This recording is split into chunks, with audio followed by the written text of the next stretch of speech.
किन्नर चुड़ैल। गोरखपुर नाम का एक गांव हुआ करता था।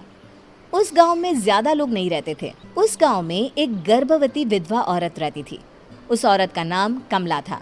कमला अपने घर में अकेली रहती थी। उसके पति की सारी जायदाद उसके नाम हो गई थी, पर सभी गांव वाले उस औरत को मनहूस औरत समझा करते थे और सभी उससे नफरत किया करते थे। एक बार कमला राशन की दुकान पर खाने का सामान खरीदने जाती है। भैया जी, जरा 1 किलो दाल चावल देना। अरे हाय हाय हाय हाय हाय हाय! अरे मनहूस औरत, मेरी दुकान में अपशुगन करवाने आ गई क्या? हैं? चल जा यहाँ से। मैं कुछ नहीं देने वाला हूँ तुझे। भाग भाग यहाँ से, चल जा, निकल। भैया जी, ऐसा मत कहिए। मैं गर्भवती हूँ, मुझे खाने की बहुत जरूरत है। मुझे खाना दे दीजिए। दुकानदार कमला को वहां से धक्के मारकर भगा देता है। तभी कमला रोते रोते उस गांव के किन्नरों के इलाके में आ जाती है। गांव वाले किन्नरों को उसी इलाके में रखा करते थे, क्योंकि वो लोग किन्नरों को पसंद नहीं करते थे और उनके इलाके में रहने से मना करते थे। तो किन्नरों ने उसी गांव में अपना एक इलाका बना लिया था। जब किन्नर लोग देखते हैं कि एक गर्भवती महिला रोते रोते उनके इलाके में आ गई है, तो सारे किन्नर कमला के पास जाकर उसका हाल पूछने लगते हैं। क्या हुआ बहन, तुम्हारी गर्भवती अवस्था में इतनी बुरी हालत कैसे है? तुम रो क्यों रही हो? तुम डरो मत, हम तुम्हें कोई नुकसान नहीं पहुंचाएंगे। तुम शांत होकर सब बताओ कि हुआ क्या है। मैं कमला हूँ।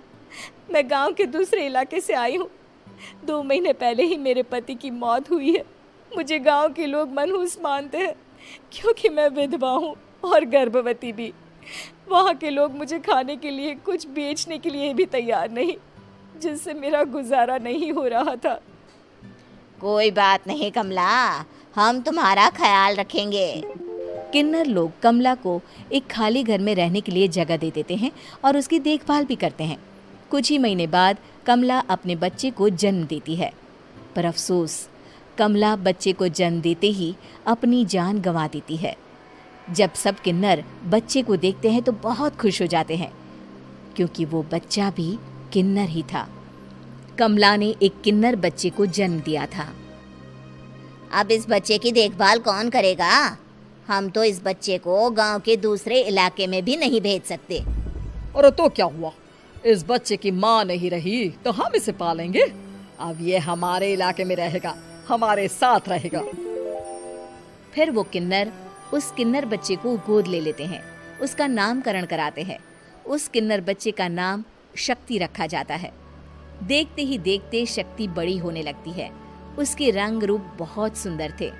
वो बहुत सुंदर किन्नर दिखती है। एक दिन शक्ति एक किन्नर से पूछती है, माँ जी सुनिए ना, ये गांव के दूसरे इलाके में भी तो लोग रहते हैं, तो हम वहाँ क्यों नहीं जाते? हम उनसे अलग क्यों रहते हैं? शक्ति, क्योंकि वो लोग हमारे जैसे नहीं, वो लोग हमें पसंद नहीं करते, इसीलिए हम उनसे अलग रहते हैं। क्यों? वो हमें क्यों पसंद नहीं करते? मुझे एक बार उस इलाके में जाना है। मैं एक बार वहाँ जाकर घूम कर आऊँ। शक्ति, खबरदार, जो तू उस इलाके में कभी भी गई तो अपनी जान नहीं गंवाना चाहती तो उस इलाके में कभी कदम भी नहीं रखेगी, समझी? इतना कहकर वो किन्नर वहाँ से चली जाती है। शक्ति उस किन्नर की बात सुनकर बहुत रोती है। माँ जी, ऐसा कैसे कह सकती हैं? उन्होंने इतनी सी बात के लिए मुझे इतना डांटा। अब तो मैं उस इलाके में ज़रूर जाऊंगी।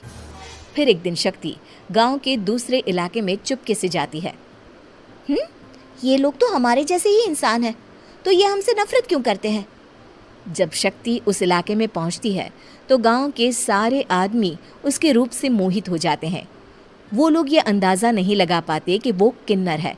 शक्ति की सुंदरता देखकर सारे गांव वाले उसकी तारीफ करने लगते हैं। तभी गांव का चक्कर लगाने गांव के जमींदार का बेटा हर्ष वहां पहुंचता है। हर्ष भी दिखने में बहुत सुंदर होता है। जब हर्ष ने शक्ति को देखा तो वो भी उससे मोहित हो गया, और जब शक्ति की नज़र हर्ष पर पड़ी तो वो हर्ष को देखकर मोहित हो गई। आपको पहले कभी इस गांव में देखा नहीं। इस गांव में आप नए हैं क्या?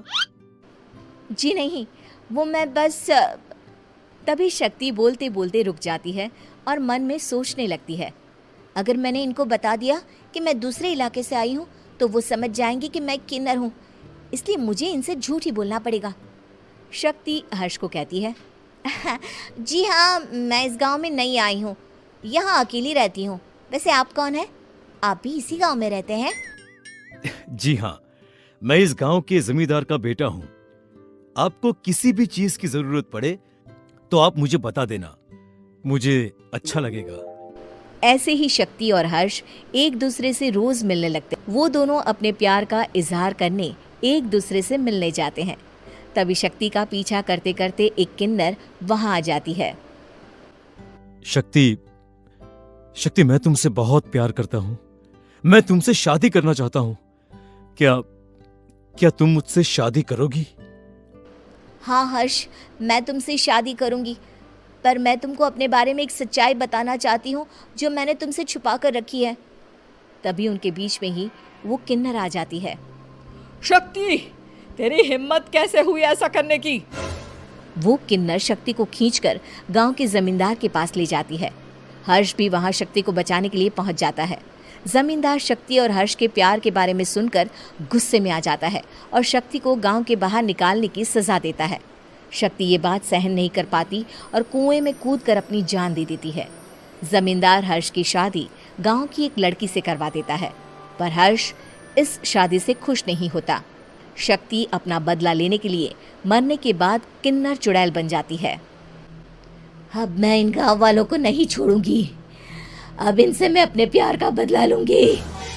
किन्नर चुड़ैल गांव वालों को परेशान करना शुरू कर देती है। एक बार वो रात को गांव के खेतों में पहुंच जाती है और वहां आग लगा देती है। सारी फसल जल के राख हो जाती है। जब एक आदमी रात को उठकर देखता है कि खेत में आग लग गई है तो वो वहां पहुंच जाता है। वो देखता है कि खेतों के बीचों बीच एक किन्नर चुड़ैल खड़ी है और वहां खड़े होकर ताली बजा रही है। गांव वाला किन्नर चुड़ैल को देखकर बेहोश हो जाता है। जब सुबह उस आदमी को होश आता है तो वो सीधा जमींदार के पास जाता है।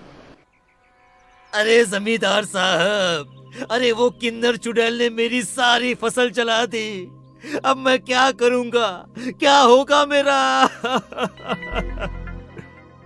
जमींदार चुड़ैल किन्नर का नाम सुनते ही सब कुछ समझ जाता है। अब वो बहुत डर जाता है।